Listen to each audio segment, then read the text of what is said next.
All right. What is the purpose of the Feast of Sukot, which is also known as the Feast of Tabernacles and the Feast of Booths? What does it represent? Why would God command his people to build temporary housing and make them stay in them for 1 week a year? The Torah says that God wanted the Yehudim, that's the Jews, to be reminded that their forefathers lived in temporary housing while they were in the wilderness. But is that all there is to it? So, of the three holidays that all fall just within a week of each other, first God wants us to celebrate the return of the groom. Then God wants us to celebrate the blood of the virgin bride. And now he wants us to go camping. The name of this message is the Feast of Sukot. Please stand and cover yourselves for the reading of our scriptures today. For those of you who don't know, I'm a bit tethered with wires, so I try not to get up because it'll mess things up and be loud squeals in your ears and that kind of thing. By the way, this isn't a command of God. For those of you who may not be comfortable with this, you don't have to do it. But for those of you coming out of Christianity, Jesus did this, and all of his disciples did this, and all of their disciples and all of the followers of those disciples did this. This was something they did in that time frame. When somebody read the scriptures, when somebody prophesied, when somebody, when a rabbi entered to teach, the people stood. And when they studied, they covered their heads. So anyway, our first verse today is Vayikra, also known as Leviticus, chapter 23. We'll start with verse 33, verses 33 through 34.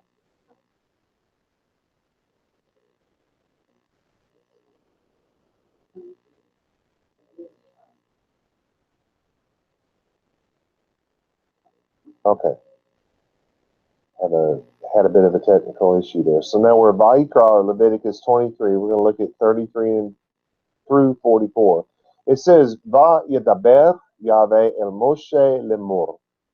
Daber el bnei Yisrael lemur bahamosha asar yom lachodesh ha-shvi'i hazeh hag ha-Sukot shiv'at yamin layave. Bayom harishon mikra kodesh kol melechet avodah lo ta'asu shiv'at yamim takrivu ishe layave. Bayom ha-shemini Mikra Kodesh, Yiye Lachem Vehikravtem Ishe Layave Azeret Hiv Kol Melechet Avodah Lo Ta'asu Ele Mo Adai Yave Asher Tikreu Otam Mikrae Kodesh Le Hakriv Ishe La Yave Ola Umincha Zevach Unesachim Debard Yom Beyomo Milvad Shabbatot Yahweh Umilvad lost it, sorry. Matenotechem Umilvad Kol Niderehem Umilvad Kol Nidevotechem Asher Titnu La Yahweh Ach Baha Misha rather Asar Yom LaChodesh HaShevi'i Be'as Techem Et Tevuat Haaretz Tahogu Et Chag Yahweh Shiv'at Yamin Bayom HaRishon Shabbaton U Bayom HaShemini'i Shabbaton U Lekachtem Lachem rather Bayom HaRishon Peri Et Hadar Kapota Rim Va'anaf Etz Avot Ve'arbe Nachol U'semachtem Lifnei Yahweh Eloheihem Shiv'ot Yamin Ve'chagotem Oto Chag La Yahweh Shiv'ot Yamim Bashana Chukat Olam Ledorotehem Bachodesh HaShevi'i Tahogu Oto Basukot Teshvu Shiv'at Yamim Kol האזרח בישראל ישבו בסוכות למען ידעו דורותיהם כי בסוכות הושבתי את בני ישראל בהוציאי אותם מארץ מצרים אני יהוה אלוהיהם וידבר משה את מועדי יהוה אל בני Israel. You may be seated. So now we begin with Vayikra 23, chapter Leviticus 23, and we're going to start with the 33 through 34. Now this is my translation of the English. And Yahweh spoke to Moshe, saying, so that's the one and only God who has one name, he doesn't have a whole bunch of them. I saw an advertisement just this morning from that big Trinity Broadcasting place. They're selling this new book or something with 30 of God's names. Oh, good Lord, they're still there. Anything to raise money. Those names, of course, they're saying Jehovah Jireh and nonsense like that, but those are not God's names. They are his attributes. God is peace. God is love. God is our provider. Those are his attributes. He only has one name, and it's Yahweh. And no, it is not so holy we cannot pronounce it. If it is so holy we can't pronounce it, then the Torah is so holy we can't read it. And that's how nonsensical this is. It's something that came out of the dark ages and needs to be left in the dark ages. Anyway, verse 33, Yahweh spoke to Moshe, saying, speak to the children of Israel, saying, in the 15th day of the 7th new moon shall be the Hag Sukot, the Feast of Sukot. For 7 days it says, to Yahweh. 7 days to Yahweh. In case you did not catch it, Sukkot is not your yearly vacation. It is a celebration to Yahweh. It is we time with God, not me time. You get what I said? It is we time with God, not me time. Hey, but the upside is you celebrate Sukkot, and then you take a vacation at some other time in some other place, and it can be all about you, and that's perfectly fine. So you can look at it as kind of having two vacations. Anyway, let's move on to our first word, which is Hag, and it means feast. And yes, Hag, like a big pig, if you're in the West, hog, that's a big old hog over there. No, it's that word though. It's feast. Well, in Hebrew, it means feast. It's a festival sacrifice, a victim. So if you have a feast, there will be a sacrifice. Oh no, they're going to be cutting up an animal. Well, what do you think happens when you go to McDonald's? They've had a sacrifice, or you wouldn't have a hamburger. So I think that if we would change it to barbecue, people would be a lot less scared of the Jews. Anyways, from the root Hagag, and this is the best part, it's to go round in a circle, hence to dance, to keep a festival, from the idea of leaping and dancing in sacred dances, especially of a public assembly, to reel, to be giddy, used of drunkards. Then it says Sukot, that's our next word, Sukot, a booth, a cot, made of leaves and branches interwoven. The Feast of Tabernacles, the Feast of Booths, of branches. You got to understand, this explanation was given by a German in the 1850s, right? So, wait a minute. All of the tents that the people lived in back when they were in the wilderness were made of interwoven branches? No, they were made of material. They were tents, like we think of tents. Maybe not like we think of them today, but not that far from it. And it doesn't make any difference what the tent was made out of. It's what you do with the tent that matters. Anywho, they give an example from Tehillim, where Psalm 18:11 says, he made darkness his secret place, his pavilion, it says in English, and there's your word. Round about him were dark waters and thick clouds of the skies. Okay, you understand that it's saying that his tent, his pavilion, that covering. Sukkot is a covering. It can be anything from like an awning that's hanging over your house, to one of those, just some what do you call that when it's just got the roof on it and sticks holding up the roof and everybody has like a no they have like a picnic under it. You go to the park and they have the picnic shelter, I suppose. It could be that. But if you're going to stay in it and you want to be protected from the weather, you probably want some sidewalls. I'm just saying.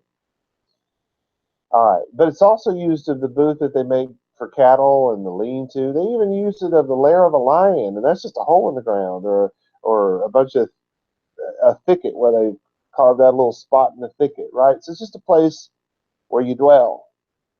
It can be made out of anything. It doesn't really matter. So verse 35 started with Bayom HaRishon, which is on the first day. Then it says Nikra. Well, that's convocation. It's a calling together, an assembly that's called together, a sacred convocation for sure.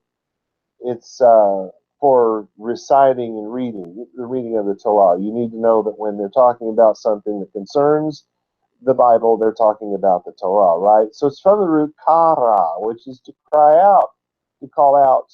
It's of an outcry. It's a weeping, often used as the cry of beasts. It's used absolutely of any kind of cry, even when not articulate. To call upon, to call to anyone. What they're saying is to cry out with a loud, passionate voice. It doesn't have to be words. It's just to cry out with a loud, passionate voice. That's the fundamental root of this word. And again, this is the place. So you cry out to the people. It's time to come together. That's the whole point of it. Then this is Kodesh. This is holiness. It's what is holy, a holy thing, a thing consecrated to God, a sanctuary, used in the holy tabernacle and the temple.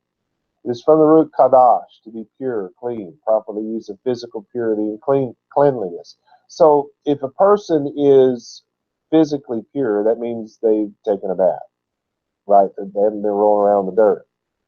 But if they're spiritually pure, you have to realize this is the Jewish people talking about Jewish things that concern the Jewish law. So if they're talking about spirituality, they're talking about when you live according to the Torah, you are purified because you don't do the things that you're not supposed to, and you do the things you are supposed to. That is real Bible purification. It's not you not getting mad and cussing someone out for cutting you off in traffic. That's just self-control. All right, so the next word is kol, which means all. Then this is melechet, from all the work. It's a service, hence work prescribed to anyone, especially the work of an artisan. It's from the root la'ach, which is to appoint, to send a messenger, to be sent, to wait upon, to minister. Why would they say that? Well, if you are appointed to do a job, then you're sent out to do that job. That's where all this is coming from. It's a different way of thinking about things, I suppose. But this is the work that you, you, capital Y, capital O, capital E, the work that you do. So it doesn't make any difference the work that somebody else does. It only matters the work you do. All the work that you do. The tate at the end of this word means you, Y-O-U. Your work has to stop. Now, your work covers if somebody works for you, that work has to stop because they're doing it in your place, so it's still your work. That's why it's everybody within your gates. This is avodah, all of your servile work, the stuff that you do, that your physical work has got to stop. Now, if your physical work is typing on a computer, that's got to stop. If your physical work is sitting around on a mountain giving good advice, that's got to stop. If your work is digging a ditch, that's got to stop. Whatever your work is, your work has got to stop. That does not mean that the people who don't follow Torah down the street, that does not mean we have to go up there and force them to close down their stores on Shabbat. It does not mean we have to tell them they have to shut down their stores on Sukkot, because it's you, not them. And when they become you, it's different. All right, so this is lo ta'asu. You will not do. So you're not going to labor. You're not going to work about anything. You're not going to produce things. You're not going to manufacture things. You're not going to fabricate things. You're not going to create things. You're not going to work. Your work.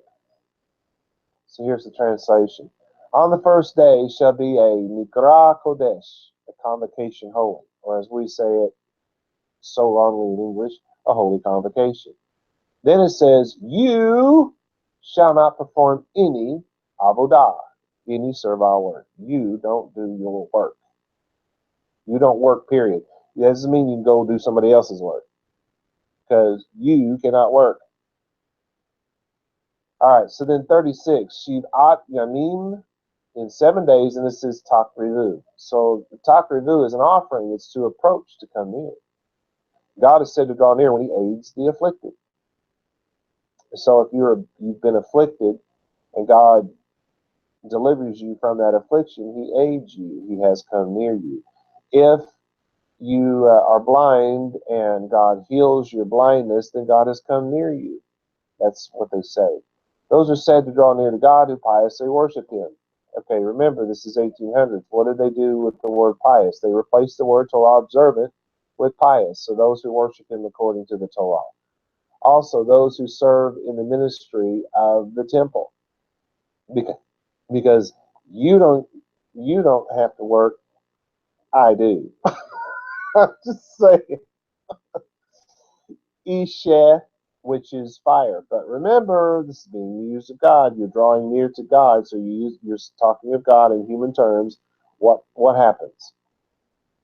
When speaking of men or in human terms, is applied to internal ardor, how do you say that? Love of the mind.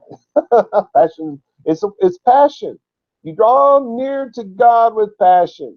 Forget about your work. Forget about that stuff that you do and you manufacture and you produce and that stuff that you do to bring in money to keep your ministry going. Forget about that stuff. Now's the time for you to bring passion to God. He set aside this week for you to bring passion to him. And it says, Bayom Hashemini, on the 8th day, Mikra, that's your convocation. You're crying out with the loud voice thing. Kodesh, you're holy. It's being living according to the Torah, blah, blah, blah. Then it says the Hikra Tem. There's your offering, you're approaching, you're drawing near word. Then it says Yiyeh Lachem. It will be to you. So it's the same word, to approach, to come near. This is Ishe, where that's the fire, the passion. La Yahweh, you bring it to God. You bring it to Yahweh. That's twice now, and you know what that's doing. It's putting the explanation point here. Then it says Atzeret, assemblies. Now it's saying it in plural, an assembly, especially an assembly of the people for the keeping of festivals. The signification of gathering together or assembling. So yes, you need to be assembling together with with the group of people that your synagogue. Let me put it that way. There's another way to say it. It says the primary idea to be that of restraint from work. This assembly word. It's from atzar, which of course it's in the fall number 3. Is to be gathered together from the idea of restraining, compelling, especially to a festival. So the restraint here is from work. The restraint here is from selfishness because it's to God, not to you, right? So there's restraint here, and that's what they're talking about. Then it says Hivko, which just means it all. Then it says Melechet. We've had that. That's the word. The word work. The work that you do. The servile work, the alvadah. This is lo ta'asu. It says exactly the same thing. It's the previous verse. So 36 says, 7 days you shall talk rivu. You will draw near with isheh, with passion, to Yahweh. 7 days you will draw near to Yahweh with passion. Wow. On the 8th day shall be another Mikra Kodesh, another holy convocation to you. In other words, you got to come. You're called to this. Now, some of us do it via the internet, but you still are called to it, right? Because the convocation is going on. Anyway, it says to you, it says, and you shall teach, or you will draw near with Yeshua, with passion, to Yahweh. So you're going to do it 8 days, not 7, right? Because this is saying first you do it 7 days, now saying on the 8th day you do the same thing. It is a zaret, a solemn assembly. You shall not perform any melechet avodah, no servile work. None of your work. That is in plural. It has the tate, at the end, so it's none of your work. Eleh says the first word in 37 is eleh, which means these. Moaday, these feasts. Moed, Moaday, that's feast. And Moed is feast. Moaday is feast with an S. A in plural. A set time of a point of time, especially a festival day, the feast of Yahweh, a space of time as appointed, defined an assembly, a place in which an assembly is held. So you get that the feast part of it, this is set up. There's a certain day, and you have this on the same day every year. It's set aside. Those 8 days are set aside for God every year of your life. Just like the Shabbat, every Saturday of your life is set aside for God. And of course it says, La Yahweh, to Yahweh, Asher, which Tikreu shall proclaim. They'll cry out, they'll call everybody together. Otam, near, which is denoting nearness, the drawing near, coming close to something. Mikra Kodesh, a holy convocation. Then let's see, the spelling is different here, but it says La Hakriv, so that's that offering, the approach, to come near, and all of that. Then it says Yisheh. This is the third time, people. You're going to draw near La Yahweh with the passion. But now it says Olah. Now it says with the burnt offering, what is laid on the altar. What is offered on the altar, especially a burnt offering, a sacrifice of which the whole was burned, is from the root Allah, rather. It's a sound-alike word. It's not spelled the same. It's in He-Fil number 4, which doesn't mean anything to most people, but it does matter according to the meaning. To cause anyone or anything to go up. In other words, like to go up on a roof, to come up out of a pit, to be led up, to take someone up. You take them up out of the pit because you're pulling them out. Especially to put a sacrifice on the altar, to offer a burnt offering. So they're talking about, you put it on the altar, and what happens? The smoke goes up. And if you bring in your sacrifice and you're in Yisrael, what are you going to do? You're going to go down through the wadi, and then you're going to go up to the temple. Mm-hmm. The next word is umin ha, which is a meat offering. So you're going to bring the burnt offering, and now you're going to bring the meat offering. It's a gift, it's tribute, which was exacted from a tributary people under the milder name of a gift offered to a divinity. It's a gift to God. A sacrifice, especially a sacrifice without blood, opposite to a bloody sacrifice. So now, even though it's a meat offering, they're saying this word is also used of non-meat offerings. But in this case, we are talking meat. Then it says zevach. So here's another word for sacrifice, a slaying. It's the flesh of a slain animal. Feast, continuous feast. By that they mean that they happen year after year after year after year. They continue. A sacrifice, or they could be talking about the feasts or the sacrifices that were done every day in the temple. Those probably more likely what he's talking about. A sacrifice, whether the act of sacrificing or an offering of a victim. Either way, an animal's going to die, right? Opposed both to a bloodless offering and a burnt offering. So this one is blood. There are no sacrifices which but a part were consumed. The whole thing wasn't consumed, such as expiatory or Eucharist offerings. That's very Christian, has nothing to do with the Protestant in China. Parts that weren't eaten were given to the priests. They weren't just burned up or thrown away. Unless he's talking about the parts that you weren't supposed to eat. They were, in fact, burned up. So anyway. Our next word is unesachim, which is a drink offering. So you have the offering of the meat. Now you have the offering of the drink. It's a libation, a drink offering. yeah, they did pour some on the thing and it went shh, made all that noise and all that kind of stuff. It's from nasach, which is to pour out, especially in honor of God, to make libation. You're supposed to drink. You're you're supposed to drink it. That's what they're saying. Davar, this is words, setting in row, ranging in an order, hence to lead, to guide, especially to lead flocks or herds away. What they're saying is these words that are going to be spoken are very uh, exact words. You're not just talking off the top of your head. You're giving. It's like when you write down a list of things, a list of rules or step one, step two, step three. Those are davar. That's what those kind of words are. They're very specific words in a specific order because they lead and they guide. Then it's yom, that's day. This is be yomo, in the day, he, literally. So here's the translation. Bring it all together. These are the appointed times of Yahweh. Yahweh did this. Not the Jews, but Yahweh.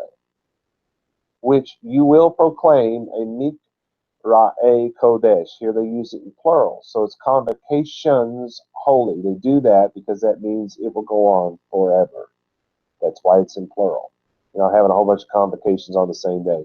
Oh, we have one over on the north end of the property. We have one over the south end of the property. No, that's not what I'm talking about. It just means it's going to happen every year. Then it says, so, which you will proclaim a mikra'e kodesh, convocations holy, to God, to la hakri, to draw near, with yisheh, with passion, to Yahweh. A olah, a burnt offering, and a mincha, a meat offering, a zevach, a sacrifice, and nesachim, a drink offering. A daily word in its day. Give us this day our daily. 38, just let y'all stew on that one. It starts with milvad. Milvad, in addition to. This is really important. In addition to. That's really what it means. It's separated. It's a part like, two part like, two part. In other words, in equal portions. Part like, two part. It sounds like part like to part, like totally. No. Part like, two part. In other words, in equal parts. This part is like that part. Especially parts of the body. Members of a tree. In other words, branches. The members of a tree are its branches. As an adverb, it's separately or apart, alone. Hence, in Bereshit, or in Genesis chapter 2, verse 18, it says, it is not appropriate that the man should be apart. He should be a separate. He should be alone. Then it says, Shabbatot, Yahweh, umilvad. So that's Sabbath in plural. So Sabbaths to Yahweh. Then it says, umilvad, in addition to. Then it says, matnotechem, that's gifts. Yeah, this is where you bring money, you bring gifts. It doesn't have to be money. It can be an actual gift. You can, but it's going to be something that's for specifically for your rabbi, or in some places you have rabbis, so you can bring it to all of them. You have if you're in a traditional congregation, you'll have the nasieh, the leaders of the synagogues. You have all of the other people that work in the synagogue, the rabbim and the nevi'im and all of the eames that work there. You can bring all of them gifts or one or two of them gifts. It doesn't really matter. You bring gifts that are specifically for the synagogue. Like in our case, you could bring a contractor with you who's going to build us. Just kidding. Not really. Anyway, but you get it. It's a gift. You have to bring a gift. So most people just bring money and let the rabbin figure out what to do with it. In fact, you bring a gift. There's God telling you don't come to Sukkot without a gift. Umilvat. In addition to all need rehem, all the vows, anything vowed, a vowed sacrifice, opposite to a voluntary gift. So if you're behind on your tithe, you better bring it with you. That's a vow. That's something that you have to do, right? if you didn't give your offering at the last time you were supposed to give your offering, that's your vow. You need to bring it and pay it. And this is God saying it, it's not Robert saying it. This is umilvad, in addition to, this is kol, which is all, this is need votehem, all your free will offerings. Free will, readiness of mind to give when it's freely, with of a willing mind, spontaneously. These are the gifts that you give just because. These are the gifts you give because you want to. Some of those other gifts, maybe, let's say you sin and you haven't given your gift offering for the sin. That's another one that you would need to be caught up on here. Then it's just Asher Titnula Yahweh, which is what it means is which you will give to Yahweh. So here's the translation. In addition to Shabbatot Yahweh, in addition to the Sabbaths of Yahweh, in addition to Mat Notehem, in addition to your gifts, and in addition to all Nidrechem, your vows, in addition to all Nidvotehem, your freewill offerings, which you give to Yahweh. It was important to say in addition to, because we should not be holding back or saving up. These gifts are given in addition to what we normally give God, not in replacement of, but in addition to. 39. Also on the 15th day of the 7th new moon, when you have gathered in the produce of the land, you shall celebrate a feast to Yahweh 7 days. On the first day shall be a Shabbaton. On the first day there's going to be a whole bunch of Sabbaths. No, that's just, again, it's plural because it's going to go on forever. So on the first day shall be a Shabbaton, and on the 8th day shall be a Shabbaton. Always be a Sabbath on the first and the last day of Sukkot. 40 starts off with Ulekachtem lachem bayom harishon, and you will take to you in the first day. What do you take? Peri. You take fruit, whether of the earth and field, which would be corn and grain and things that grow out of the ground, or of a tree, apples, oranges, whatnot. Metaphorically used as the result of labor and endeavor, the image often being preserved. They give an example. Yeshayahu, or Isaiah 3:10 says, "You shall eat the fruit of your hands." In other words, you shall experience the results. So if you plant the fruit, if you plant corn and you harvest corn, you will eat that corn. Not all of it, hopefully. I guess you could. If you don't plant a lot, you probably eat it all. If you're planting it because it's a way you're going to make a living, probably shouldn't eat it all. Anyway, so it's fruit, then it says etz, that's trees. It's a tree, a staff, a bone, a branch, because they call that your skeleton, they call in Hebrew, it's the tree of the human being, right? It's from the idea of being hard and firm. Wood, especially of wooden posts, stakes, sticks, logs, lumber. So you can see where that word would be played with a little bit, the word etz. This is hadar, which is goodly. Now this is important. This is ornament, adorning, decorating, especially used of the majesty of God and honor. So you can say it's a majestic tree. You're going to take this from a majestic tree, the fruit of a majestic tree, or a beautiful full-grown tree, which you should probably take it that way, but you should also be thinking in terms of you're going to take these branches and adorn and decorate with these branches. It's going to go both ways here. Then it says kapot, which is palm. Kuf or kuf, being your root. Palm, like the palm. I'm cupping my hand like a palm. That which is curved or hollow. The hollow of the hand, the palm. More rarely of the whole hand. Out of the hand of anyone, often verbs of freeing. You're out of their hand, right? You're out of their palm. Idiomatic for palm leaf, because it is shaped like the palm of a hand. So you need to get something from the majestic tree. You're going to get something from the palm tree. And this is va'anaf. What are you going to get? The branch. That's what it means, branch. But it's from anaf. The root is to adorn with a neck chain or collar. So the branches of a tree are its decoration. The tree is adorned with its branches. It's adorned with its leaves. You follow where that's going? But we're going to adorn something with this stuff, right? From the idea of choking and strangling, so they're talking about a necklace, of adorning the neck. Thus, the decoration of a tree. And then it says tree, etz, is your word again. Then it says avot. Now, this is a sound-alike word. It means thick, interwoven, used of trees uh, with thick foliage. So this is a little different. To be interwoven or intertwined. So this is like the thicket that grows among the trees and below the trees and of the trees that grow that way. We actually have trees that are like that here. This is ba'arve, which is willows. Willows, so called from its whitish, somewhat white leaves. I have no idea why they say, I don't know what a willow looks like. I thought it was a green one that was all bent over. 1850s, what can you say? This is Nahal, so it's the willows of the brook.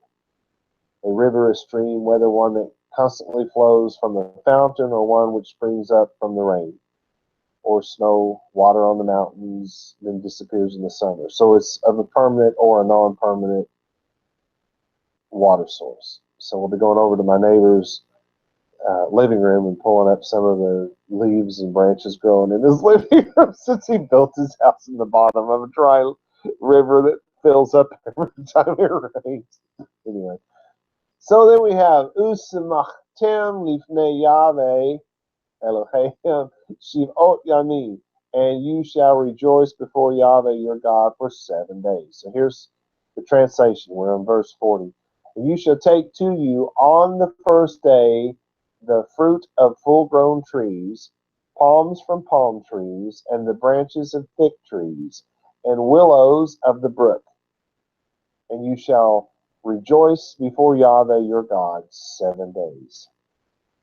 41. And you shall celebrate with him a feast to Yahweh 7 days in the year, a statute forever in your generations. In the seventh new moon you shall celebrate it with him. You shall dwell in Sukot 7 days. All that are born in Israel shall dwell in Sukot. Let's look at that word born here. It's Ezrach, a native tree, not transplanted into another soil, used of men. The word they say now is Saba. That means you're native to Israel, right? It's from the root Zahra. Golly, I said that just as backwards as I could. Zarach, to rise, used of the sun. It properly means to scatter rays. So it's not of the rising of the sun, it's of the scattering of the rays as the sun rises. It's figuratively applied to sores breaking forth on the skin, of a child breaking forth from the womb, used to plants springing up. They're breaking forth from the ground. So you get the idea then that this is someone who's breaking forth and springing up in Israel. Oh, so see there, I wasn't born in Israel. I don't even live in Israel. I've never even been to Israel. I don't have to do this. Well, so let me ask you, were you born with, because the word is with, and were you born with Israel? Do you live with Israel? What is Israel? Israel is the land of promise. Israel is the place where God dwells. Do you live in a place where God dwells? Do you live in a place where the rays of Israel scatter over you? Those who understand these questions will understand that Israel is a place in our hearts. If we live there, we dwell with or in God, and God dwells with or in us. It's the same word. Over the years, I've heard more excuses as to why someone cannot celebrate Sukkot than I care to remember. And the following year, virtually everyone who made the excuse the first year wasn't there the second year either. I do not think this is a coincidence. The truth is, those who are not willing to give God 7 days and 8 nights of their year probably will not give him the rest of the year, let alone the rest of their life. Those who refuse to live in a tent for 7 nights and 8 days because it is too rainy, too hot, too cold, too inconvenient, it conflicts with their work schedule, whatever, have truly never experienced this incredible event. They do not know what they have lost. Those who are unwilling to give God these 7 nights and 8 days do not get that life with God is sometimes a rainy season, sometimes a dry and barren season, sometimes an impossible season, sometimes 150,000 degrees Fahrenheit season, sometimes a lost it all season, sometimes a heartbroken season. More importantly, those who are unwilling to live with or in Yisrael will never truly experience the fullness of God's blessing, His love, His tenderness, or the fullness of His provision. Those who are unwilling to live with or in Yisrael are like some of the Yehudim of old, some of the Jews of old. They have found a loophole, an excuse not to obey God. Those who do not stay in a tent for 7 nights and 8 days do not yet live with or in Yisrael. They were not born there.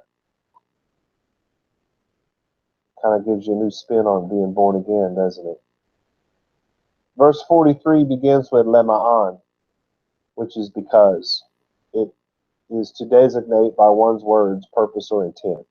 Because of this, I did that because of this, so it's to designate your intent. Then it says, you do know he or he knows. It's from yada, it's to see and hence to perceive, to acquire knowledge, to know, to be acquainted.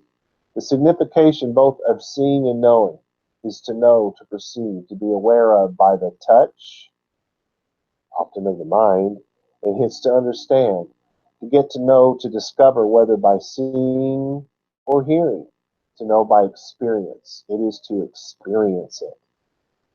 To know, to become acquainted with anyone, use of a man knowing a woman. To know, to be acquainted with anyone, to know by name, to know face to face. To turn the mind to someone, to care for, to see about. This is all part of the step of a feast that is to Yahweh, of us bringing our passion to Yahweh. You getting how it works? Dorotehem is our next word. It's generations, you or your generations. It's what you think of. It's generation of men. You know, this generation passes away, and another one comes to take its place, as in Kohelet or Ecclesiastes 1:4. Then it says key, which is for because, and it says Sukot. In temporary dwellings or in booths and tents, Ho Shati, dwelled, that's in past tense, to sit down, to be seated. There's an example from Tehillim or Psalm 80, chapter 80, verse 2. He who sits upon the cherubim, that they say cherubim, he who sits on the throne is held up by the cherubim. The sitting down, a habitation, places, a throne, a bed, especially to sit is used in Judges where it's where you dwell, it's where you live. That's really all we need to know. Then it's et, which is a pointer, b'nai, the children, Yisrael. Then it says, behotzi, and bringing them out I. So this is God saying, I brought them out. To go out, to go forth. So God drug them out, if you will. Because it's the hey added to the word, or the word is changed there. That makes it, he made them, he drugged them out of there. Tone, which is near. That's that word denoting being close in vicinity, drawing near. It's not the drawing near with passion word, but it's followed by me'eretz, from the land, Mitzrayim. So God was right there with them. He took them by the hand and drugged them out of there. He says, Ani, I, La, Yahweh, I, Yahweh, Eloheihem, your God. So here's the translation. So that your generations will see perceive, acquire knowledge. This is telling you why we do this every year. So that your generations, your progeny, your children that come from you will see, perceive, acquire knowledge, and become acquainted with, so that they will become aware by touch, smell, and hearing, so they will become aware by experience, so that they will become aware in a face-to-face, intimate manner that the children of Israel lived in Sukkot when I brought them out of the land of Egypt. I, Yahweh, should say your God. Those who would choose not to dwell in a Sukkot each year because they are not in the actual land of Israel, or because they were not born there, have not experienced the cause and effect intended in verse 43. By Hebrew standards, the best thing for us all is to be born there and thus to obey. But the next best thing is to obey God's law no matter where we are or where we were born. In the end, those who do not dwell in Sukkot have never experienced this feast the way God intended them to. Keep in mind, God commanded his children to celebrate this feast in this way each and every year of our lives. Those who do it once or twice cannot receive that which God has given his children through this feast, especially if they do not understand that this is the 7-day wedding feast. Our next verse is Vayikra. We're still in Leviticus 23. We're looking at 33 through 42. Okay, all right. This is just the whole translation. It's not the next verse. Looks like we're finishing up. So here's the translation as I put it together. And Yahweh spoke to Moshe, saying, Speak to the children of Israel, saying, in the 15th day of the 7th new moon, which starts this Sunday night, by the way, will be a Hag HaSukkot, a feast of Sukkot, for 7 days to Yahweh. On the first day will be a holy assembly. You shall not perform any of your servile work. 7 days you shall draw near with passion to Yahweh. On the 8th day shall be a holy assembly to you, and you shall draw near with passion to Yahweh. It is a solemn assembly. You shall not perform any of your servile work. These are the appointed times of Yahweh, which you will proclaim holy convocations to God, to draw near with passion to Yahweh. That's the third or fourth time he said this. A burnt offering, and a meat offering, a sacrifice, and a drink offering, a daily word in its day. In addition to the Shabbatot Yahweh, the Sabbaths of Yahweh, in addition to your gifts, in addition to all your vows, in addition to all your free will offerings, which you give to Yahweh, also in the 15th day of the 7th new moon, when you have gathered in the produce of the land, in other words, the harvest has already taken place, you shall celebrate a feast to Yahweh 7 days. On the first day shall be the Shabbaton, the Sabbath, and on the 8th day shall be the Shabbaton, the Sabbath. And you shall take to you on the first day the fruit of full-grown trees, palms from palm trees, and the branches from fig trees, and willows of the brook, and you shall rejoice before Yahweh your God 7 days. And you shall celebrate a feast to Yahweh 7 days in the year, a statute forever in your generations. In the 7th new moon you shall celebrate it. You shall dwell in Sukkot 7 days. You'll dwell in them 7 days. All that are born with or in Israel, do you understand it now? Shall dwell in Sukkot, so that your generations will see, perceive, acquire knowledge, and become acquainted with, so that they will become aware by touch, smell, and hearing, so that they will become aware by experience, so they will become aware in a face-to-face, intimate manner that the children of Israel lived in Sukkot when I brought them out of the land of Egypt. I, Yahweh, your God. And Moshe declared the feast of Yahweh to the children of Israel. So what happened when they lived in Sukkot? What took place? Well, one of the things that took place was freedom from slavery. Don't you want to be freed from the slavery of your mind? Romans chapter 8, verse 15 says, For you have not received the spirit of bondage again to fear, but the spirit of adoption, in which we cry to the Father, Abba. Abba does not mean daddy or dada like I was taught when I was young. It was not associated with affection or with the idea of a father as one who nourishes a child. This concept is not found in the biblical text or period. Becoming God's seed means that we give up being children of the flesh. In other words, we give up being selfish and thus become children of the King. We become obedient to the Word of God.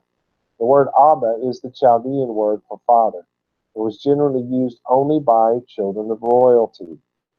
We are being told to use this word to indicate our adoption into the ultimate royal family. All non-Jews were supposed to convert to Judaism. In other words, they are to be grafted into the covenant of freedom. They should celebrate it. The other thing that happened when they lived in Sukot was that they were given the spoils of Egypt, wealth beyond belief. God gave the children of Israel the spoils of Egypt, riches beyond belief. It was like winning the $100 million mega ball with the multiplier. But all that wealth meant nothing in a wilderness without a place to spend it. There were no malls, eBay, or shopping networks. When we give our lives to God, we become wealthy beyond imagination, heirs to the wealth of heaven, but we still see ourselves as poor because we have nowhere to spend it. We do not know how to lay our hands on it. Mashiach came to give us life more abundantly, which is the key to wealth. Love, family, and good friends, sharing eternal life, peace and joy right here, right now is how we spend it. When we train others to understand God's word and teach them how to receive his love and how to see him for who he truly is, we spend the wealth of heaven wisely. Another thing that they got when they lived in booths, God provided the children of Israel's every need. In Philippians 4:19 it says, "But my God will supply all your needs according to his riches and glory because of the Mashiach Yeshua." He's going to do it because of Yeshua. God is not going to supply all their needs because they gave. He will supply all their needs because the fruit of Torah observance is hanging from their tree of life. They also received manna, if you recall.